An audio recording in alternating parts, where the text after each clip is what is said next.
Olha, isso aqui não é uma aula de física nuclear. É sobre algo que, na verdade, é muito mais familiar para a gente. Confiança. A confiança em um sistema, em uma máquina, numa promessa. Esta é a anatomia de uma falha que não começou com um erro técnico. Não, ela começou com aquela certeza perigosa de que nada, absolutamente nada, poderia dar errado. Essa pergunta, ela tá no centro de tudo. A catástrofe de Chernobyl começa exatamente aí, com essa sensação que, no fundo, todo mundo conhece. O que a gente vai investigar hoje é o que acontece quando essa confiança cega é alimentada pela ambição e, pior, escondida por trás de uma cortina de segredos. Para a gente entender a queda, primeiro a gente precisa entender a altura desse sonho. Porque antes de Chernobyl ser um nome que causa arrepio, era um nome que inspirava orgulho. Era um verdadeiro farol soviético. Pripyat não era uma cidade qualquer, sabe? Era o que eles chamavam de Atomgrad, uma cidade nuclear modelo. Tenta imaginar. Apartamentos modernos, parques super verdes, uma idade média da população de só 26 anos. Era a personificação da promessa de um futuro brilhante, tudo movido pelo poder do átomo. A confiança no sistema não era só alta, era absoluta. E no coração desse sonho, naquela noite fatídica, estavam essas pessoas. Não eram vilões, eram profissionais fazendo o trabalho deles. Tinha o Dyatlov, o supervisor experiente, mas bem inflexível, o Akimov, chefe do turno, um cara responsável, e o Toptunov, o jovem operador, controlando uma das máquinas mais complexas da Terra com pouquíssima experiência prática. E sabe o que mais me intriga nessa investigação toda? É que a explosão não foi uma coisa que aconteceu do nada. Não teve um único erro gigantesco. Foi um efeito dominó. Uma longa cadeia de decisões, muitas delas parecendo pequenas, até inofensivas, mas cada uma empurrando a próxima peça silenciosamente em direção ao abismo.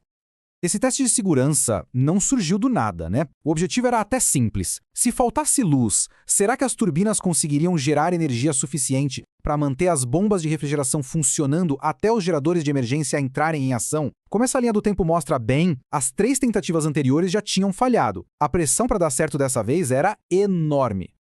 E aqui está uma daquelas peças de dominó cruciais. O teste deveria ter sido feito pelo turno do dia, uma equipe que passou semanas se preparando para isso. Mas aí, uma ordem da rede elétrica de Kiev atrasou tudo em 10 horas. O resultado? A equipe preparada foi para casa e o turno da noite, liderado pelo Akimov e pelo Toptunov, herdou um procedimento super complexo e perigoso, sem quase nenhum tempo para se preparar. Agora a peça técnica mais importante de todas. O reator RBMK tinha um segredo mortal que os próprios operadores não conheciam. Em reatores ocidentais, se a água ferve, a reação diminui. É um sistema de segurança natural. Mas no RBMK, por causa do uso de grafite, acontecia o exato oposto. Mais vapor significava mais potência, criando um ciclo vicioso aterrorizante, principalmente em baixa potência, que eram justamente as condições do teste.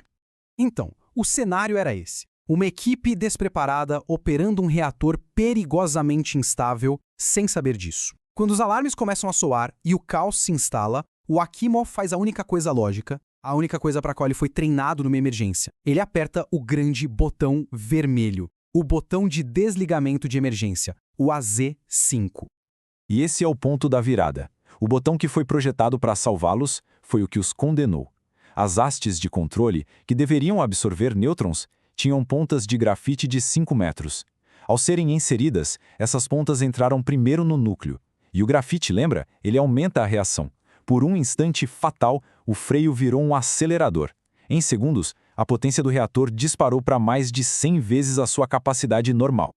O resultado foi inimaginável. Para os primeiros que chegaram, como os bombeiros, a radiação não era só um número num medidor, era uma sensação física, um gosto de metal na boca, o ar se tornando um veneno invisível. Esse depoimento de um deles captura bem o horror do que foi liberado ali. A primeira explosão, de vapor, destruiu o reator por dentro. A segunda, que veio segundos depois, essa foi a que arrancou o teto de 2.000 toneladas e lançou grafite em chamas e combustível nuclear direto para o céu, selando o destino de centenas de milhares de pessoas. Mas a explosão foi só o começo da história. A real compreensão do desastre veio das lições que foram desenterradas, literal e figurativamente, dos escombros fumegantes do reator 4. 28. Esse é o número de bombeiros e funcionários da usina que morreram de doença aguda da radiação só nos primeiros meses.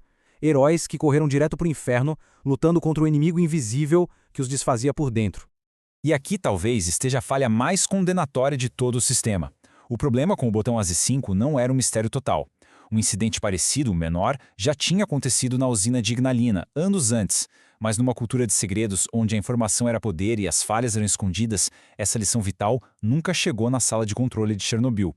Os operadores apertaram aquele botão confiando num sistema de segurança que a própria burocracia já sabia que era falho. A primeira reação soviética, claro, foi culpar os homens na sala de controle. Todo o peso da culpa foi colocado sobre o Dyatlov, o Akimov e o Toptunov. Era a saída mais fácil, né? Mas com o tempo, a verdade apareceu e a balança pendeu para o outro lado, revelando o verdadeiro peso do problema. Um projeto de reator que era perigoso por natureza e uma cultura de segurança falha que escondeu a verdade dos seus próprios operadores. E o custo humano vai muito além das mortes imediatas. Mais de 500 mil de liquidadores, muitos deles jovens soldados, foram enviados para limpar a área, absorvendo doses gigantescas de radiação. Mais de 300 mil pessoas foram evacuadas para sempre de suas casas. E milhares de casos de câncer de tireoide em crianças apareceram nos anos seguintes. A escala do sofrimento humano é francamente difícil de compreender. Então, o que essa história, que aconteceu décadas atrás num país que nem existe mais, nos diz hoje? Chernobyl funciona como um espelho que reflete as nossas próprias vulnerabilidades. O impacto na confiança global foi um terremoto. Esse gráfico mostra muito bem o antes e o depois. Chernobyl foi o ponto de virada que praticamente acabou com a era de ouro da energia nuclear. O sonho de um futuro atômico bateu de frente com a dura realidade da sua falibilidade, e o mundo inteiro deu um passo para trás. E talvez nada ilustre melhor essa história do que isso. A cidade vibrante de Pripyat, cheia de vida e de promessas, hoje é uma cidade fantasma, um monumento silencioso sendo lentamente engolido pela floresta. O sonho de progresso se tornou um aviso eterno de como os sistemas que a gente constrói podem falhar de forma espetacular.